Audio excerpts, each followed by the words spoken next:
Okay, this is very, very interesting. This is in a way kind of like a Joe Rogan COVID part 2. This right-winger Dennis Prager is known for Prager University, which is a YouTube channel that puts out a kind of right-wing analyses and interpretations of the world. We've heard that there are some teachers who even play these PragerU videos in classrooms, which is wholly inappropriate. Dennis Prager is sort of like this uber right-winger. He's never seen a right-wing position he doesn't like, and he has been saying a lot of things that don't make sense about COVID all along. Dennis Prager now has coronavirus, okay? So he's doing his show from home. And in this clip, there's a few things we're going to look at. Dennis Prager has been downplaying COVID all along. He says in this clip he wanted to get COVID in order to develop natural immunity. And he tells us everything's fine, everything's no big deal. But he is taking 5 medications, including ones that are not proven to do anything for COVID. And it reminded me of the Joe Rogan thing where Joe Rogan also said, listen, I'm fine. I felt terrible for a day or two, but I'm taking, in Rogan's case, I think it was 6 medications plus supplements and vitamins. But this is no big deal. Now, of course, our question was, would you do that for the flu? Because if you wouldn't, then clearly this is more serious than the flu, which many of these folks deny. So let's just get into the clip. There's a lot here. And we're going to talk in detail about all of this. Okay, everybody. All good. I'm broadcasting from my home. Right. So, by the way, what he did there was he has a cough button. If you're watching, he just let out a horrifying cough, but it wasn't audible. Right at the top here. Because I'm not going into the station as I have COVID. I was tested positive last week, and I have been steadily improving. At no point was I in danger of hospitalization. I have received monoclonal antibodies. Okay. That's Regeneron. I have, of course, for years, a year and a half, not years, been taking hydroxychloroquine from the beginning with zinc. I've taken Z-Pak, the Azithromycin. Right.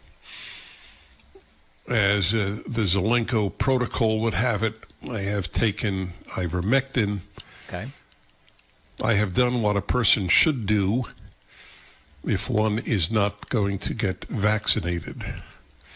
It is infinitely preferable to have natural immunity than vaccine immunity. That has not been demonstrated. And that is what I hoped for the entire time. Hence, I so engaged with strangers, constantly hugging them, taking photos with them, knowing that I was making myself very susceptible to getting COVID, which is indeed, as bizarre as it sounded, what I wanted. Wow. In the hope that I would achieve natural immunity and be taken care of by therapeutics. That is exactly what has happened. It should have happened to the great majority of Americans. The number of deaths in this country owing to COVID is a scandal, which one day will be clear to America. So I guess he's saying the COVID death toll is exaggerated or something like that. Now, the truth is, if we had taken a so-called herd immunity approach, like get as many people infected as possible, the estimates are that the death toll would be in the millions already rather than the hundreds of thousands. But where do I want to focus today? Do you take 5 medications for something that's no big deal? Do you take 5 medications including, I mean, these are some of these are serious medications. Do you take this for the flu? Do you take this for a cold? And clearly you don't, meaning you are conceding that this is different and more serious. So let's talk about them. Monoclonal antibodies. Okay, monoclonal antibodies appear to be effective at reducing hospitalization rate and the progression of severe disease and death when a patient has mild to moderate COVID. In the most serious COVID, It's not clear that the monoclonal antibodies help, but in mild to moderate COVID, it does seem to prevent the progression to more severe COVID. So monoclonal antibodies, yes, that's approved by emergency use, remember, a standard which many of these folks say is not sufficient for the vaccine, but they'll gladly take the monoclonal antibodies under emergency use authorization. Azithromycin, the Z-Pak, okay, that's an antibiotic. Now, he calls it erythromycin. That's a different one. This is azithromycin. The data on azithromycin for COVID, the overall quality of evidence is low to very low, with a conclusion that azithromycin does not result in superior clinical improvement in COVID patients relative to placebo. Azithromycin is generally well tolerated and safe to use, which we know, it's an antibiotic that's been around for a long time, does not seem to do anything for COVID, but he's taking it anyway. Okay. Hydroxychloroquine. Now, there are instances of lots of things that you can find with hydroxychloroquine. You can find individual so-called studies, often with sample sizes in the teens or dozens, that may say, it might work. The big picture is that the current body of evidence does not show a clinical benefit for prophylactic hydroxychloroquine. That's what Dennis Prager says he has been doing. He says he's been taking it prophylactically for a year and a half. And there is a higher risk of adverse events compared to a placebo or compared to no prophylaxis. So hydroxychloroquine, not unproven. No evidence it works. Ivermectin. Okay. There is some uncertainty about whether ivermectin compared with a placebo or the standard of care reduces or increases mortality in moderately ill hospitalized patients. And many of the studies have bias as well as imprecision. It's not even clear a lot of the studies being pointed to are acceptable. There have been multiple papers on ivermectin withdrawn after preprint because they were not rigorously done. It does not appear as though ivermectin helps treat COVID. He's taking zinc. Now, zinc, okay, high dose zinc has been studied. Supplementation, high dose zinc. It's been studied for colds. It's been studied and thought about for flu.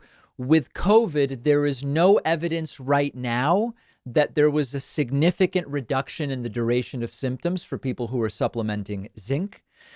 Some studies with a placebo arm, specifically on older patients, suggest hospitalized COVID patients seem to survive a little bit longer with zinc. It's important to note a lot of older folks are zinc deficient, so it could be a vitamin D type situation. It's worthy of a study. Right now, there's no causal association found with zinc on COVID. And we can't say that it actually helps. So what it might be with zinc is that you need to treat a ton of people with super high dose zinc and have a lot of people in that population be zinc deficient to then find someone who actually survives altogether because of the zinc. We just don't know. It's certainly not clear right now that there's any causal link. So that's what Prager is taking. 4 of the 5 things he's taking aren't shown to actually do anything for COVID.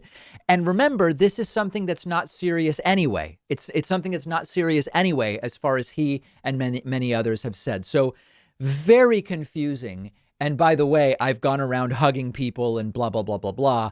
Who knows what the follow-on effects of that are. And it certainly doesn't seem considerate to anybody else to be doing that in the middle of a global pandemic. So that's Dennis Prager, a man that many people see as a great thinker, as a great speaker, as a great almost like a mage of some sort. There are people who worship this guy, and this is what he's doing, taking 5 medications, 4 of which are unproven for something that wasn't serious anyway. Very, very strange stuff. And we'll have more on this on our Instagram, which you can find at David Pakman Show. One of our sponsors is Magic Spoon breakfast cereal, sweet and tasty like the cereals I loved as a kid, but without the sugar or the carbs. Every serving of Magic Spoon has 0 grams of sugar, only 4 net carbs, 140 calories, and packed with 13 grams of protein. Perfect if you're doing keto, perfect if you're doing low carb, great if you're just trying to reduce your excess sugar intake, and because it's packed with protein, it's great before or after a workout. Magic Spoon flavors include cocoa, fruity, frosted, peanut butter, blueberry, and cinnamon. They're bringing back cookies and cream. They're bringing back maple waffle. You can build your own variety box and try them all. Magic Spoon is so confident in the product, if you don't love it as much as I do, they will refund your money, no questions asked. Go to magicspoon.com/Pacman. The link is underneath this video, and you'll get $5 off when you use the promo code Pacman at checkout.